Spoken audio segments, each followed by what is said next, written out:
I want to welcome you this evening to this webinar. This is a webinar that's addressed to families. So young people, if you're listening to this and you want to get your parents, you can welcome them to come and listen to this with you. Parents want to bring your children, you're welcome to have them join as well. I've got a lot to say. And by the way, young people that are listening, I want you to know this, that in this particular webinar, I'm going to share secrets for communicating in family life, but they apply also to building strong relationships. So if you listen to what I have to say here, you're going to find this really helpful as you're trying to build friendships with other people and know how to do that. We'll apply it in the family, but you can take those principles and apply them elsewhere. I'm going to share my screen with you so that you can see the PowerPoint presentation I want to share with you. Choose now. There it is. Okay.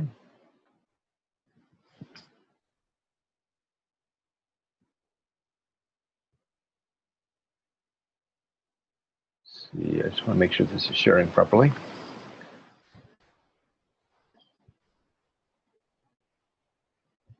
All right. So in this particular webinar, we're going to talk about strengthening communication patterns in our home.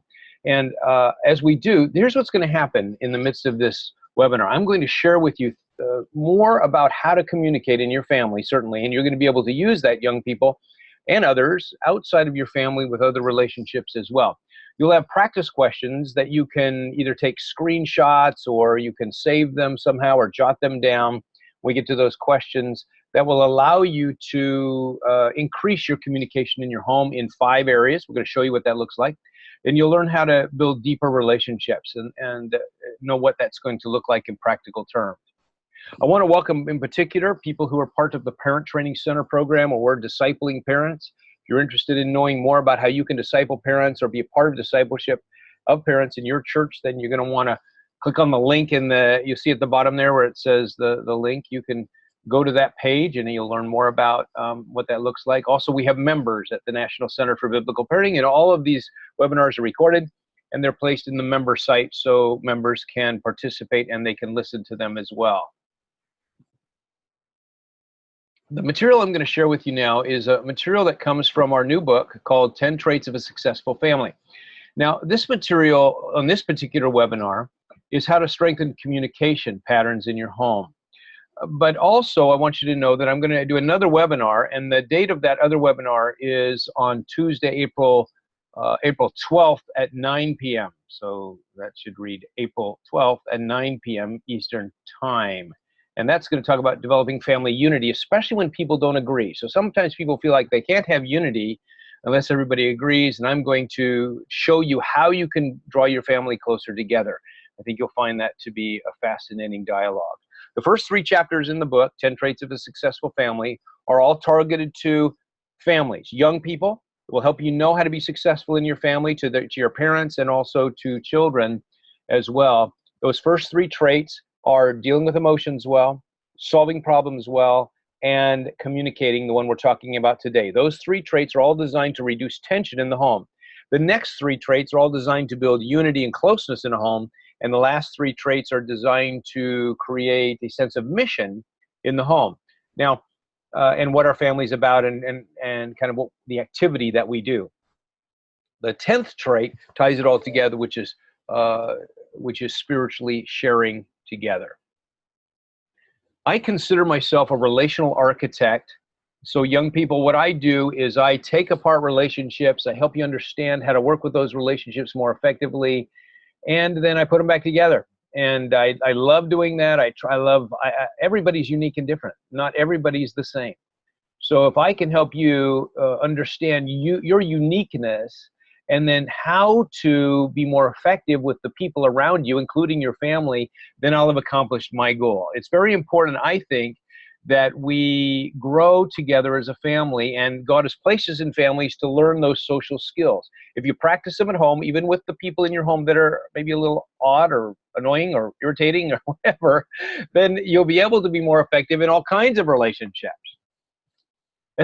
Taking this architect idea a little bit further, I would suggest that building a family has a lot of similarities to building a city. You're building this city with all the different parts of family life, but the roads that tie the family together, the city together, are like the communication patterns that exist in a home. So I want to talk to you about freeways, and I want to talk to you about side streets and detours, and all the things associated with the infrastructure of the road system in a city, and compare that to the communication that you engage in with other people every day, and in particular in your family. So I've entitled this particular seminar, 5 Ways to Improve the Communication Patterns in Your Home. And I'm going to use the idea of freeways and roads and so on to illustrate this for you so you can remember it and you can appreciate it. There are actually 5 different things I wanted to share with you. And the first one, the first principle I think that's really important is that we have to build the streets. If you have a city that you're designing, and I know that some of you like to play on a Minecraft or other kinds of city building video games or activities, and when you do, you're able to build a city. So the roads then become the way that we communicate together. In the same way that roads facilitate a city, the communication patterns in our home provide opportunities in family life for communication to take place. And we have to talk about what that's gonna look like. I would suggest that in some families that means we're dealing with meal times, for example. They're a great way to provide an opportunity for talking. Or sometimes it's riding in the car or riding in the van. If we take all the electronics out and we have an opportunity to talk. Where are the places where you can talk or you find those discussions helpful? As a young person, when is it? Is it when you're sitting on the couch with dad in the evening and you're watching a TV show? Is it when you happen to be getting ready in the morning and mom's in the kitchen and you have a few minutes there? What are the opportunities that you have to build the streets? The streets are important because they become the opportunities. That's what we're looking for, is opportunities for communication to take place. Sometimes those happen with family meetings, and I think family meetings are opportunities for people to get together and discuss things. Now, sometimes I think you take a side street. Maybe you, as a young person, talk to a sibling. Hey, let's talk about something, or let's plan this, or when you take that side street, communication starts taking place just between the two of you. Or let's say you go to mom, or mom comes to you and says, hey, I'd like to talk to you about something. When you have that side street take place, that's great. Or sometimes you come together on a freeway and all of you kind of are interacting together. All of that is helpful. I also think there's sometimes we have detours in family life. We'll go on a family retreat, or we go on a camping trip or something like that. And what that does is allows us to have greater opportunities for communication. If you're going to increase communication in your home, if you want to have strong communication, you have to have streets. I find that sometimes people are just running from back and forth. They're busy, but they don't have the communication opportunities set up. So I would encourage you to look for ways to set them up. If you have, that may be that if your family's busy, you might not be able to have meal times together every night. Well, maybe you could do it a couple times a week where you could get together, because then you could share things. In those kind of situations, what you're doing is providing the opportunities for that to take place. And here's why. Proverbs chapter 20, verse 5 says, the purposes of a person's heart are deep waters, but one who has insight draws them out. So it's not easy to get to know someone. If you're a young person and you're thinking about friendships and building them, you have to realize that people out there, their hearts are like deep waters. But one who has insight like you, and I'm going to show you how to do that to build friendships in the next few slides, you'll be able to draw people out. You'll be a really good friend, and you'll have friends. And this is a great way for you to build those relationships. Certainly we're applying this in the family, but it's also an opportunity for you to apply it outside the family as well. So here are some questions you can ask. When are the best times for us to have good conversation in our home? Or if you're a young person talking about things outside the home, you might say, when are the best times for me to have a good conversation with my friend? If you're a child, maybe it's at recess. If you're a young person, maybe it's at lunch, at school. Or maybe it's after school when you're talking or texting or talking on the phone. What I'm asking you are, what are the streets? If you know what the streets are, then you can use them properly. And then the second question, what are some additional times that we could add to our lives that would increase our conversations? I think that sometimes we have to set aside time for these conversations to take place. We have to be intentional. As young people get older, they don't happen just as spontaneously, sometimes accidentally, as they might at other times. And so we have to plan them better. I would suggest that sometimes there should be some quality time required in the home, where you are required to come to meals, or everybody is trying to get together for an evening meeting or something along that line, because what that does is it helps us to be able to grow and develop. That's what's going to help us to be able to deal with the situations appropriately. So what we're trying to do is help our kids and our parents know how to move closer together. It's going to take place when we develop the streets and sometimes bridges. We find something in common with that person. All of those things set up the infrastructure in order for that to take place. Okay, that's the first principle, build the streets. They have to do with opportunities where conversation might take place. Now, once you've got that, then you can start looking at on-ramps. Principle 2 is provide on-ramps. And these are ways to start good conversations. Sometimes our conversation is rather trivial. It's surface. We're not really dealing with the things that we need to deal with effectively, and we could do better at starting conversations. One mom told me this. She intentionally determined to start greeting her kids more often. So she would greet them before school, before they left in the morning, when they got up, when they came home from school, before they went to bed. And so just say hi. Hey, how's it going? Just simple greeting. No, nothing deep. But she found something very important, that greeting that took place in those moments provided on-ramps for deeper communication. Someone would say, not so good. Oh, tell me about it. And they would. So the on-ramps, one of the on-ramps could be greeting other people. Sometimes it's asking open-ended questions that don't have a yes or no answer, so that you're finding out things about people. But sometimes people need more specific questions. Sometimes when parents, you ask a young person, how was your day today? They say, fine, and that doesn't get you very far. So open-ended questions may be good sometimes, and other times they may not be the best. So you might say to a young person, or you can always ask your young people what kind of questions they like. I'm sure they can answer them, but a question might be, so which class do you take first thing in the morning? See, that's a closed-ended question, has one answer. Or where do you sit in class? That's a simple answer. So you're asking questions that have closed ends to them sometimes. Both of those provide good questions. Now, sometimes I got to suggest to you, young people, children, even parents, that whining, sarcasm, or put-downs are not a good way to start good conversations. That's inflammatory language, and they get us into trouble. Be careful. Here's a suggestion that I want to give you. It comes from my own life. I was sitting at dinner with my grandson and the rest of their family. So they have 5 people in their family. And I was sitting and eating with all of them. My grandson was sitting next to me, and he's 8 years old. His name is Hayden. And Hayden, during the meal, turns to me and said, Grandpa, what do you like to do when you're not working? Now, I was shocked at the astute question that he would ask. Great question to ask me. And so I said to him, well, one of the things I'll enjoy when I'm not working is birding. I have 9 bird houses in my backyard, bird feeders, and birds come to my backyard, and I enjoy watching them and seeing the different birds that come. And he says, what's your favorite bird? And as soon as he said that, my son, sitting at the head of the table, starts laughing. And I'm trying to figure out what's going on in this conversation. And Josh, my son, says this, well, what Hayden is doing here, I'm really proud of him. What he's doing is he's practicing something we've been talking about in our family.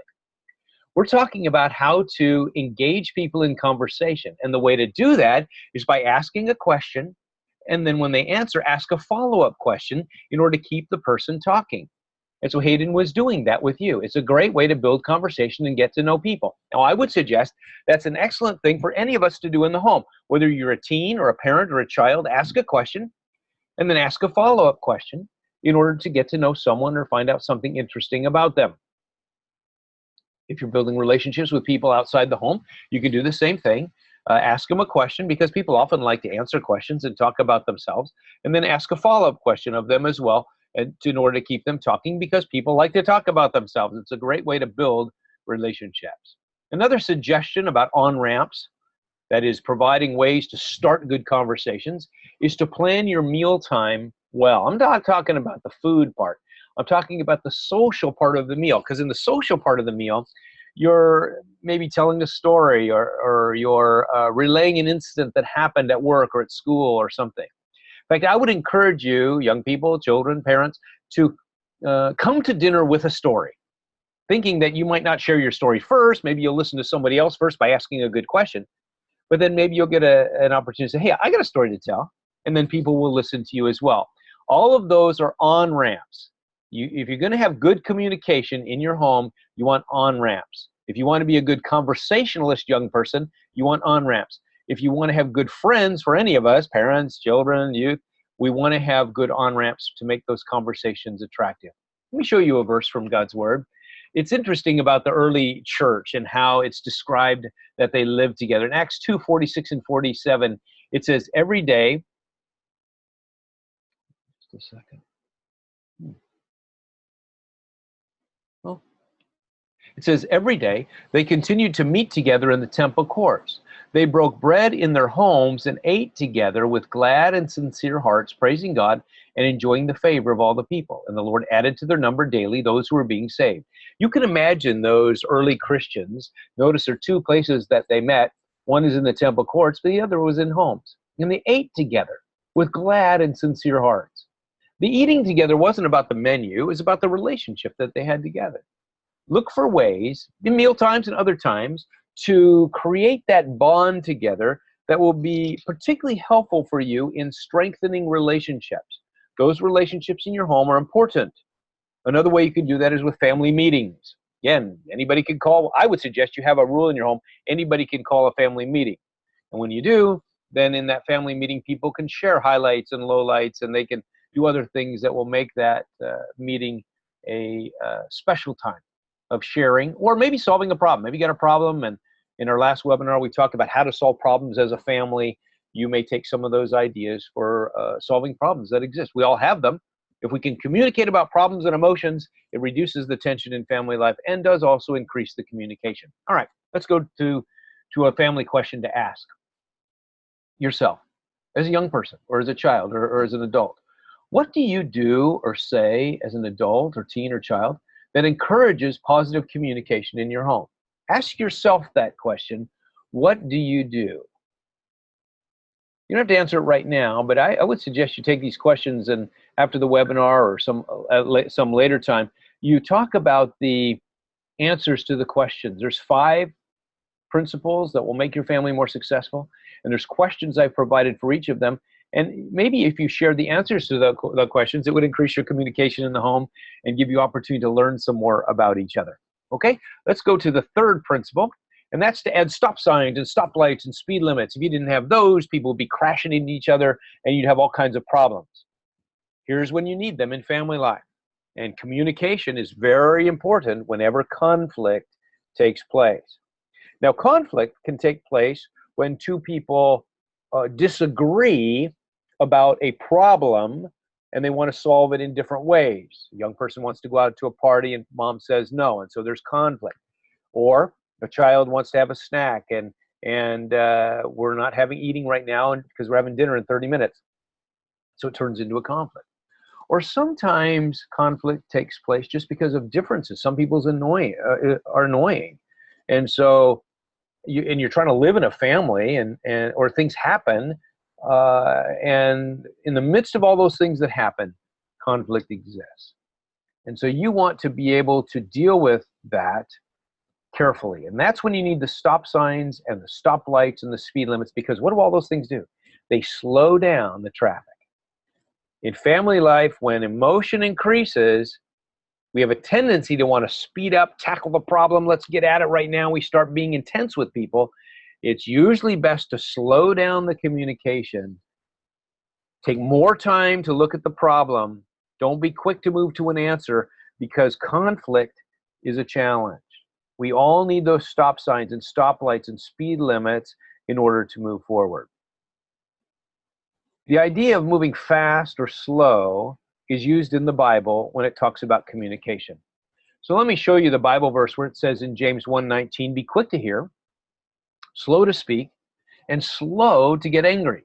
Great traffic rules there for communication in your home. Be quick to hear, slow to speak, and slow to get angry. Notice Listening is a very important part of communication, not just speaking, but also listening. And so we want to be quick to hear and listen. We want to be slow to speak and slow to get angry. All of that's going to help us as we're trying to navigate some of the conflict areas in family life. So keep in mind, if you're going to have good communication, that when emotion gets higher or conflict increases, you want to slow down that communication. What I mean by that is take more time. So, okay, I'd like to listen to what you have to say. Go ahead. And sometimes a person will have to talk and talk until they're done. Say, okay, can I talk for a minute? And so what you're doing is you're slowing the process down so that we can all have a significant conversation in the midst of this. That's going to help you with good conversation. So here's a family question to ask. How do I monitor my speed and slow down when problems and conflict happen in our home? We all have to do this. So I think sometimes young people can give some good ideas to children or parents. Parents can have to do this not only at home, but at work, just as young people have to do this at school. When problems and conflicts start to rise, what do you do to manage your speed limit and slow down so that you don't escalate into an episode of some kind? It's a great question to ask because everybody's different. We can get some good ideas from each other about how to process those things well. That's the third principle of communication, is to add the stop signs, the stop lights, and the speed limits.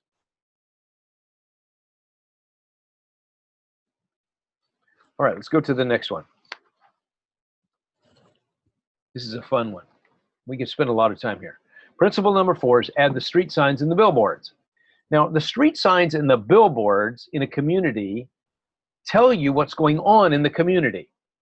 So if you're driving along, you'll learn about the jewelry store that's over here and the movie that's playing over here. You'll learn about the store that's opening over here and the realtor that's over here and the lawyer that's over here. So you're learning things about the community with the street signs. That's why street signs and billboards are out there. They help you to know where you are and what's going on in the community. In order for you to build good relationships with people, you have to know what's going on in the community. You have to know what's going on in the family, and more importantly, you have to know what's going on in that person's life. So one of the principles that makes good communication work is that you have to share what's important in your life and take an interest in others. Let's take those two different ones one at a time. Let's talk about taking an interest in others.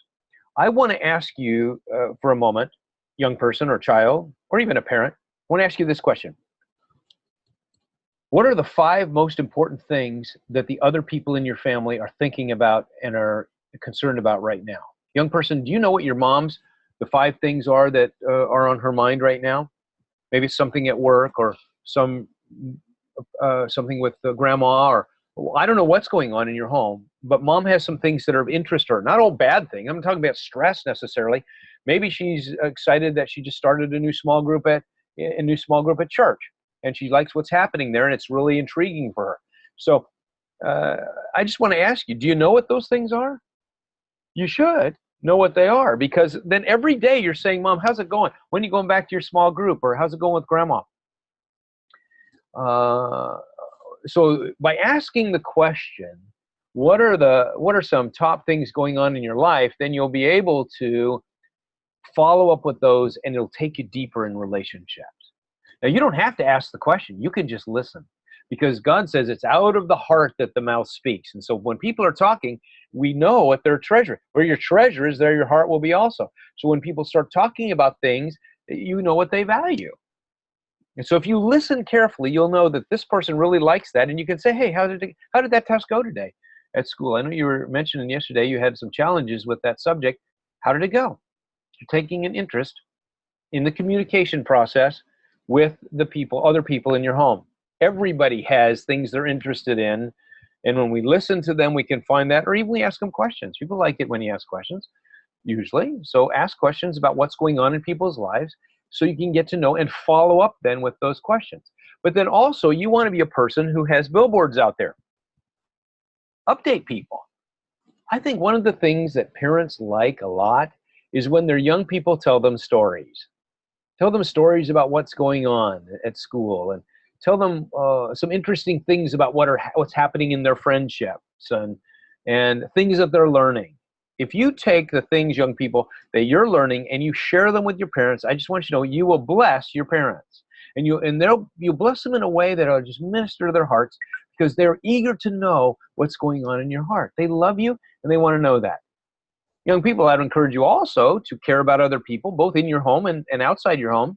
If you want to build a significant relationship with someone else, then you want to find out things that are going on in that person's life and ask them about them. Take an interest in other people, and when you do, then good things happen. In this way, we form a richer and fuller life together as we are taking an interest in each other's lives. I think sometimes the communication in our lives is all about getting to where we need to be and organizing the problems that are happening and getting instruction given to kids so we get rooms cleaned up and dinner on the table, or we correct kids that are fighting.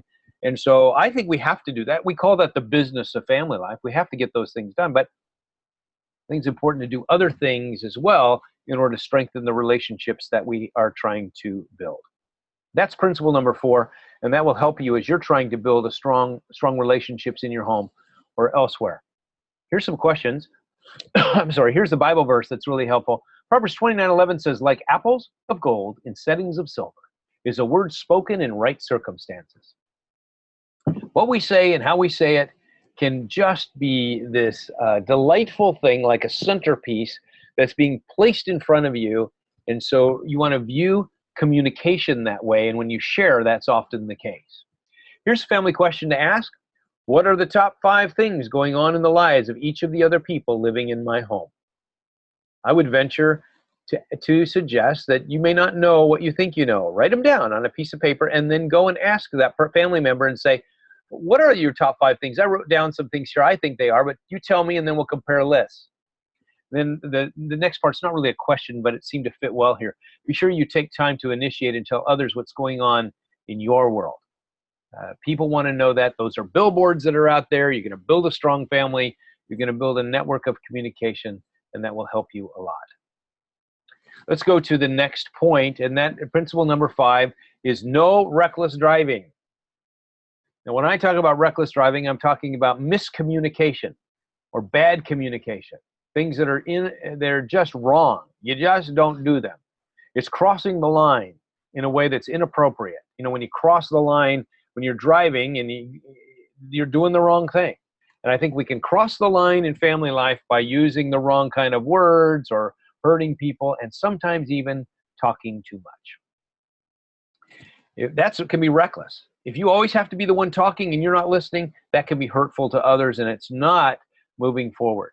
Now, the reckless driving that often takes place is the hurtful words, sarcasm, meanness, put downs, all kinds of things like that, and sometimes even bad language. Any of that stuff that takes place, I would suggest as a family, you want to take it seriously. You want to draw some lines and say, we're not going to do this. This is not appropriate in our home. Name calling, using, in many families, words like stupid or idiot are reckless driving. We don't use those words in our family. I suggest you not use those words in your own family. I suggest you not use toilet language, and that your speech is edifying. It's not something that's tearing down. Now, in a home, we need policemen. Now, for reckless driving, we have policemen watching out for this. And maybe you're thinking, oh, the parents are the policemen. That's not what I'm suggesting. I think every one of us need to have a policeman filter on our own mouth in order to protect our mouths from doing the wrong thing. Everybody needs their own policeman to govern them and to say, well, that's wrong, I shouldn't say that. That is very helpful. Now, of course, if sometimes people are not doing the right thing, then parents may have to step in and discipline or correct or something along that line. Here's a good verse that helps us understand this concept. In Ephesians 4:29, it says, do not let any unwholesome talk come out of your mouths, but only what is helpful for building others up, according to their needs, that it may benefit those who listen. I think sometimes people talk in order to benefit themselves. Be careful. You want to be thinking about benefiting the people who listen. And the words you choose are important It's saying be careful that you choose them. It's using the word, don't let any unwholesome talk. I like to use the word nutritious and toxic to describe the conversations that we have. Nutritious means that it's worth eating, and toxic means it's deadly to you. The same thing can come out of our mouth. The Bible talks about bitter or sweet speech. I would suggest that in our own lives, our speech can be wholesome or it can be unwholesome. It can be bitter or sweet, or it can be toxic or nutritious. Choose ways that you can communicate using nutritious speech, which leads me to our questions. Number one, how can I make my words more nutritious instead of toxic? Look for ways, how can I make my words build up words instead of tear down words? And then another question, what areas of speech do I need to work on in order to be a more gracious person? Gracious, I think, is a good word, usually referring to speech, that a person is careful about their words, builds up other people. When offended, knows how to address that really carefully so that we don't have another offense. Now, I just want to address one more concern, and maybe there's someone listening who's saying, you know, I really don't want to have a close relationships in my family. I don't even want to communicate with them. I want you to think for a moment about why God created the family. Because God created the family as a place where we can learn and grow. And as you practice communicating in your home with the people in your home that you're not, maybe are not your favorite people. Maybe your favorite people are your peers or people outside your home. But God has placed us in families so that we can learn and grow. Ideally, we're going to find support and encouragement in the midst of that. But if that's not happening, we still need to learn how to communicate well. It's important because someday you may work in an office with an annoying person, and you're going to say, wow, I'm sure I'm glad that I grew up with my brother who was annoying at the time, because I learned then how to be more tolerant, how to relate to someone who was annoying, and now his annoyances in the office here don't bother me as much. God created families for a purpose. God placed each person in your home there for a purpose. And so you want to take advantage of that purpose for you, because God wants to do some very important things, I would suggest, in your life. One more analogy I want to take about this whole process is that when you go before the judge because of reckless driving, the judge has a number of choices that he can use in order to bring about justice. One of those is to take away a privilege like a driver's license. You lose the privilege of driving. In the family, we may take away privileges, like the use of the iPad, or parents may say that you have to stick around home for a while or not be able to go out to that activity. That's restricting privileges, as the judge might do when he sees reckless driving by taking away the driver's license. But another thing the judge often does is requires community service. And I would suggest that's one of the greatest ways that families can grow, is when parents say, look, we have a problem here. We've got reckless driving in our communication, so I'm going to pull back here, and I'm going to require that you do some community service. I don't mean going out in the community. I mean right here in our home. I want you to look for ways that you can add energy to family life here, looking for ways that you can build up other people. And as you're doing that, then we'll release these privileges back to you. Community service in the courts is a great way to get people thinking outside themselves. It does some good things also in the home. I would suggest that good communication reduces tension, it adds closeness, and builds unity in a family. Now, I'm applying this to the home, but you could apply this to marriage, a marriage relationship between a husband and wife. Young people, you could apply this to your relationship with your siblings or with friends outside the home. Children, you could build better friendships if you would increase your communication skills. What I've tried to do is give you some abilities to do that. Let me just share with you some resources, then I'm going to ask you some questions. So if you'd like to ask me a question, take this opportunity to hit the question answer button that's at the top and drop a question in there. Young people, if you have a question about anything to do with family life, it could be about this communication area or something else, I'll be happy to take your question and try to address that. And so leave questions for a moment while I just cover some resources in case you're interested. This wheel represents the 8 different lines of curriculum that we have. I'm sharing with you material from this book up here in number 8, I'm sorry, which is 10 Traits of a Successful Family. That book is not finished yet, so you can't purchase it yet. But the 3rd chapter in the book is about communication. I think the book is, because it's an activity book, will strengthen families greatly and it'll help to build the family infrastructure. So that's the book I'm speaking about now. There are some other books here I want to talk about in case you're interested in more resources in regards to this. One of them is this material, the internal motivation material, which helps develop an action plan. That's the first book. About Motivate Your Child, that's the book about internal motivation. I think young people find this book fascinating because it talks about the conscience and how to use that to build strong internal motivation. And then Hero Training Camp is a children's program for conscience development as well. The Christian Parenting Handbook and its companion guide provide 50 different strategies for working with children effectively. And then the material on emotions and anger that we have, I think is really helpful. Young people, if you're trying to deal with anger, you might just want to listen to this CD. It's an opportunity for you or for anyone to deal with all kinds of problems that address anger-related issues. So let's take some questions now, and you can go ahead and leave me a question. What I'm going to do is stop the sharing.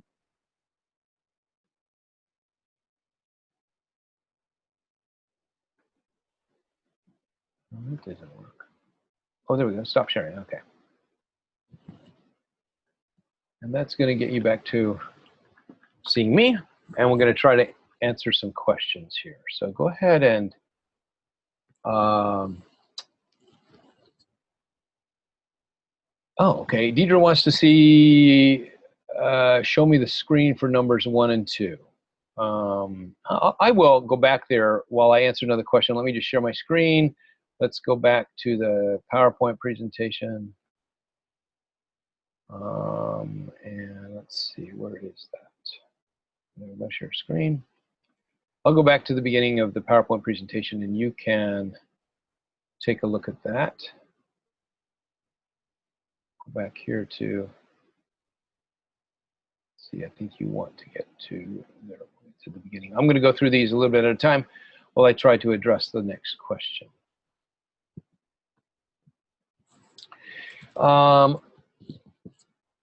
How do you engage in conversation when one person in the family is not interested in participating?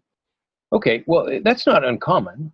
Sometimes we have opportunities in family life when there's someone who should be participating in communication, but they don't want to do it. So they keep the earbuds in, or they don't want to come out of their room for meal times. I think we need to establish some parameters that require these things to take place in family life. It's not optional.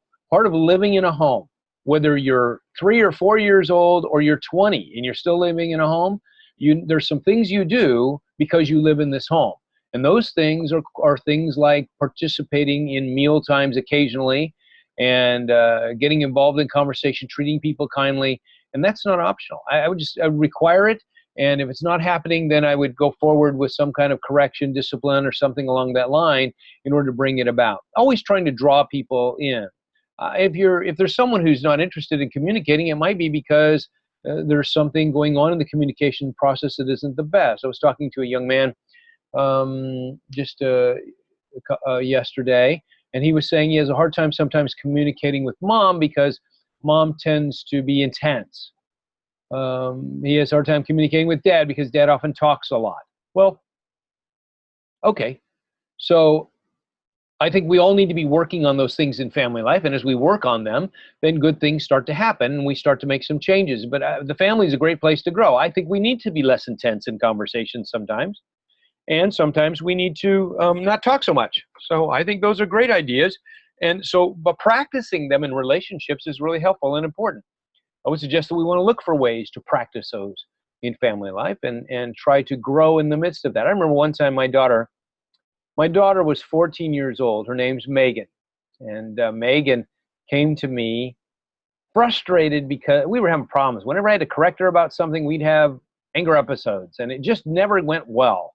And so we decided we would work on that together. What would we do? And so she asked me to do 2 things. One is she asked me to lower my voice when I came to correct her. And so I did that. I even went with a whisper to come in and talk to her in a whispering manner. But there were other times when she says, I wish you would ask me more questions instead of just coming in and reading me the riot act or talking to me as if I'm guilty already. So ask me more questions. That would be helpful for me. So I did that. We made changes in our relationship. It did great things. Even today, there's sometimes when I know we're going to have a challenging conversation, and we say this, this is one of those times when we might be having a challenging conversation. So what can we do about that? And she might say, well, I'd like to talk first. It's okay, I'll listen first. And so we take turns because we're sensitive about our relationship, and relationship is more important than communicating our idea. Oh, we'll communicate the idea. We'll listen to each other. But it's important for us to spend some time listening to each other first. So we've dedicated ourselves to relationship. Relationship is very important, and we want to make sure that's working. All right, do we have another question?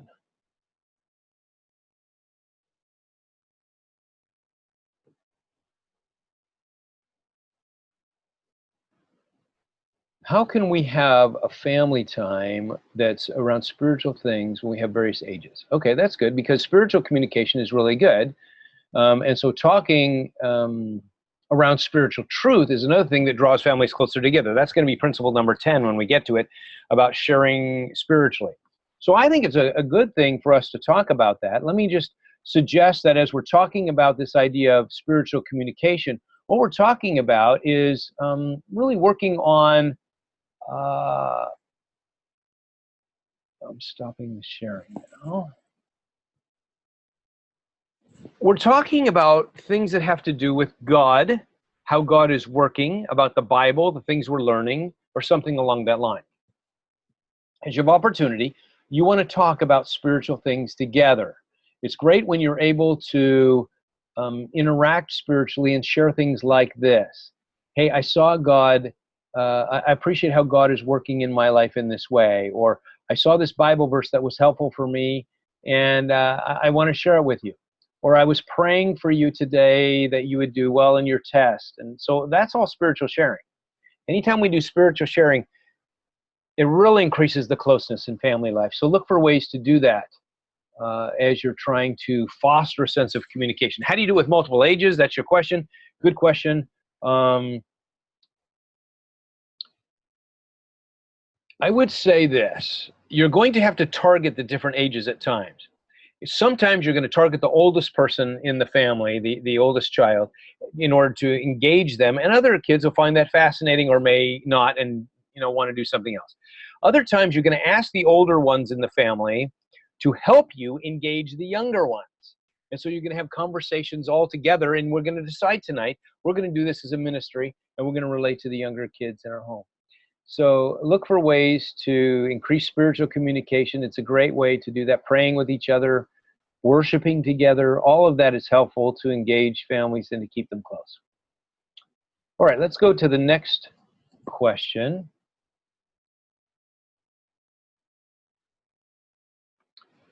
I have a bad habit of interrupting. What do you suggest that I can do? Okay, here's why you interrupt. I'm going to suggest you're probably an intelligent person who already knows what the person's going to say. You're already a few steps ahead of them. And because of that, you want to save time and just get on to the most important part here, and because you understand what's going on. And so your desire to interrupt is probably expediency and trying to get to the point or something. I'm just suggesting that because that's often the case I find as I'm trying to help an adult. I assume this person's an adult. Is that we often are trying to cut to the chase. And so we interrupt our kids. I already know that. Let me tell you what we need to do. And what happens is kids feel violated then because they're being interrupted. So whether you're a young person or an adult, I would suggest that you want to look for ways to not interrupt. Let the person finish talking until they're done. You'll have a chance to talk when they're done, but sometimes you earn the right to talk by listening. So spend some time listening, and as you listen to the person, do it with this story in mind. Jesus, wanting to teach his disciples about being a servant to others, did it by example. He got up from the table, wrapped a towel around his waist, and he washed the disciples' feet. Now, we don't wash people's feet most of the time in our churches or small groups or in the home like they did back then in Israel. However, there are ways that we can do that kind of a dirty job and put another person first. And one of those ways is by listening to the person. So think in your mind, I'm going to listen to this person and not interrupt him or her as a way of demonstrating my servanthood to obey Jesus. And God will allow you grace and equip you to be able to think that way. You're doing a servant task by listening. Now, sometimes there's a person who talks and talks and talks and talks and talks, and we have to somehow interrupt them maybe to keep the conversation going. In that case, you might say something like this: I'm feeling uncomfortable with the conversation and I have some things to say. I would like permission from you to say them. So as soon as you can take a break there, I'd like to talk. Now you're asking permission to interrupt, and maybe that would be helpful in some cases as well. All right, let's take another question. I have an unbelieving Christian spouse who's passive, needy, and an introvert. How do I communicate with grace? Is this person unbelieving or a Christian? Well, I'm going to assume this person's not a Christian. I have an unbelieving, unchristian, or non-Christian spouse. Let's start there. So the communication principles that we're talking about here are not just about faith sharing. They're about caring for someone.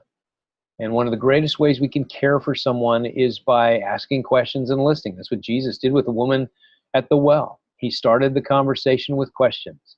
And so as we have those kind of conversations with people, we are winning their hearts. And our eventual goal is to win them to Christ. And that's a lifetime for many to try to share Jesus with people. But I would encourage you to engage in significant communication with that person as much as you're able. That's not the only problem you're suggesting. This person is passive, needy, and an introvert. How do I communicate with grace? What you're saying is there are several different hindrances or fence posts or potholes in the road that make it hard to navigate here. And so, first of all, I want to say you're in a very challenging situation. You want to be content with small steps. Whenever you have potholes in the road, you slow down. Look for ways to engage conversation and be grateful for small opportunities. If you get any conversation at all, you want to be grateful for that. Some people don't need to dialogue a lot in order to feel close.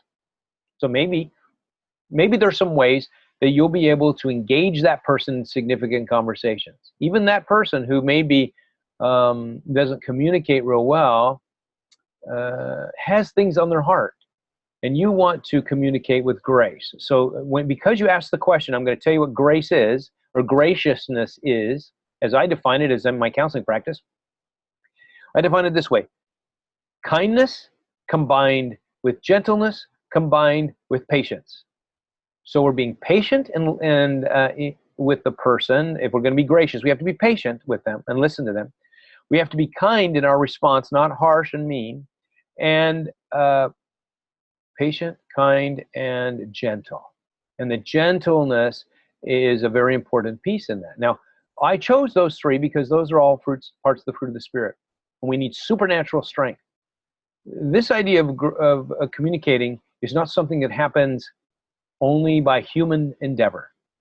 God has enabled us through His Spirit to communicate really effectively.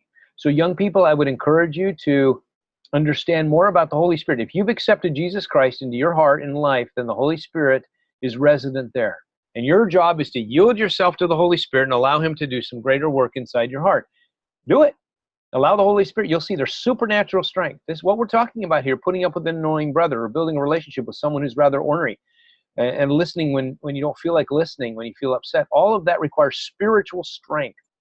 And God has provided that to you through your relationship with Christ. One of the benefits of being a Christian is that you have access to the Holy Spirit, and the fruit of the Holy Spirit provides graciousness for us. All right, let's take another question here. In ideal situations, should wives be spiritual leaders of their households? What if the fathers take on such role? Okay, in an ideal situation, if you want to know what the ideal situation is, you've got husbands who love the Lord, and they're talking about spiritual things in the family. And you've got wives who love the Lord, and they're talking about spiritual things in the family. And the initiative that goes on in the home comes because of the gifting that takes place. God has given a husband spiritual gifts and wives a spiritual gift. And so we're using those gifts. And so you want to use those gifts in a mutually submitted relationship together. So it's not you're not dominating over someone, but you're carefully interacting with them about spiritual things. Now that's the ideal situation. Often in a family life, you have someone who's more spiritually attuned than another. If that's the husband, then great. He wants to be sensitive to his wife in trying to draw her out spiritually and meet her spiritual needs, and then try to initiate in family life. If you're the wife and you're spiritually attuned, I got to tell you, in general, my experience is that women are more relationally sensitive in relationships in the home, in the family life, in friendships. They're the ones who have deeper relationships with friends often, and in the relationship with the Lord. They seem to be able to connect with God in some special ways. If you're going to impose that on your husband, I think it's dangerous. I just think it's going to create conflict unnecessarily. Use the strength that you have in your ability to have a strong relationship with God, and then use it to love your husband and care for him and to share spiritually. I appreciate it when my wife says, you know, hey, we haven't prayed together recently. And I say, oh yeah, I want to do that. I like it that she's reminded me and she's initiating with me. Would you pray with me about this? Yes, I want to do that. So spiritual initiative from a wife is a gift. And I would encourage you to consider that in your home as an opportunity to draw your family close together. It's important that leadership be viewed as this form of initiative. Even in God's church, I would suggest that pastors aren't the only ones initiating, that God has given every person in the church a spiritual gift, which implies initiative. It might not be upfront preaching kind of initiative, but it might be initiating with someone who needs to be cared for, or someone who has a financial need, or taking over an assignment and managing that. That's all initiative. That's leadership. So leadership takes on a lot of different roles and faces. I would encourage young people, I would encourage you to take leadership, spiritual leadership in your home.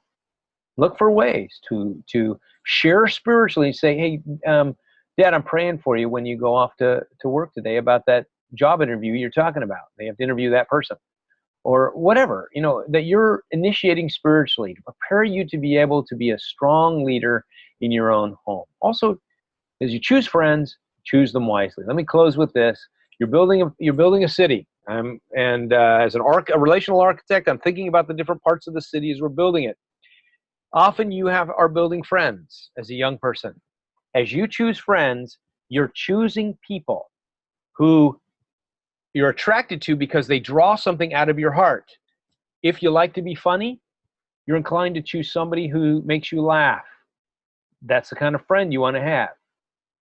If you have a desire to be mischievous, you might be attracted to someone who's mischievous. If you're attracted to wild, like party life, which usually involves sex, drug, and alcohol, you might be attracted to friends who are into that kind of thing. Be careful that you choose your friends wisely. Choose the ones that will bring out of you the things that need to be brought out, not those things that will get you in trouble. Jesus described it this way. He says there's a broad path and there's a narrow path. This broad path, he says, leads to destruction. And that's where a lot of the partying and a lot of the things that happen today that you'll see in the world take place. What I would suggest is that you choose the narrow path. That's the path that leads to success, it leads to eternal life, it leads to great things. And it's especially during these years when you're a young person that you can make decisions that will impact the rest of your life. Choose wisely. Friends influence you. You want those friends to be the right kind of friends, and then build good communication patterns with them. Take those ideas you practice with your friend, bring them home. Try to practice them with your younger brother or sister, or your older brother or sister, or your mom and your dad. As you do, you'll strengthen the infrastructure in your family. You'll have a closer family because of your initiative, and you'll be able to build patterns and experiment with this communication stuff, so you'll be more successful as you continue on in your own life going forward. I encourage you to think about these things, compare it to a city. Take some time to answer those questions in your family to try to learn from each other how you can do a better job at communicating, strengthening infrastructure so that you can have some strong roads of communication in your home. I want to encourage you, if you're interested in more of these webinars, check out the link at the bottom of the PowerPoint that I showed you earlier, which is biblicalparenting.org/webinar. While there, you'll see links to a number of things, including our membership site. And some of you would probably benefit from getting into that membership site, which is becoming a member, and that the members at the National Center for Biblical Parenting pay $25 a month for access to a lot of things, including the whole webinar library, a host of webinars, including this one, which will be dropped into that webinar library later this week. Okay, God bless you. Have a great week in the Lord.